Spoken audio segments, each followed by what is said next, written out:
தென்காசி மாவட்டம் செங்கோட்டையில் கனமழையின் போது கட்டுமான பணி நடைபெற்று வரும் வீட்டின் சுவர் இடிந்து அதில் சிக்கிக்கொண்ட மூதாட்டி பத்திரமாக மீட்கப்பட்டார். கூடுதல் விவரங்களை செய்தியாளர் ஐயனார் வழங்க கேட்கலாம். ஐயனார் வணக்கம். இந்த சம்பவம் குறித்த முழு விவரம். வணக்கம்.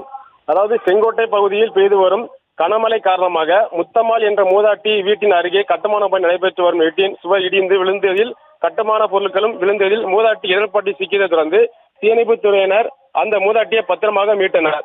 தமிழகம் முழுவதும் கடந்த சில நாட்களாக பரவலாக மழை பெய்து வருகிறது. இதனால் பல்வேறு பகுதிகள் பாதிக்கப்பட்டு வருவது குறிப்பிடத்தக்கது. இந்த நிலையில் தென்காசி மாவட்டம் கடையனூர் சுற்றுவட்டார பகுதியில் கடந்த சில நாட்களாக மழை பெய்து வருகின்றன.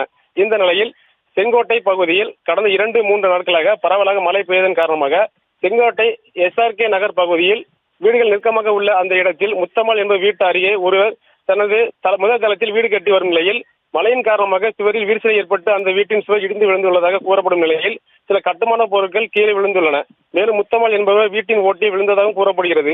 இந்த நிலையில் முத்தம்மாள் தனது வீட்டில் இடர்படியில் மாட்டிக்கொண்டதை தொடர்ந்து தகவல் அறிந்து விரைந்து வந்த தீயணைப்புத் துறையினர் நீண்ட போராட்டத்திற்கு பிறகு முத்தம்மாள் என்ற மூதாட்டியை பத்திரமாக மீட்டுள்ளது குறிப்பிடத்தக்கது.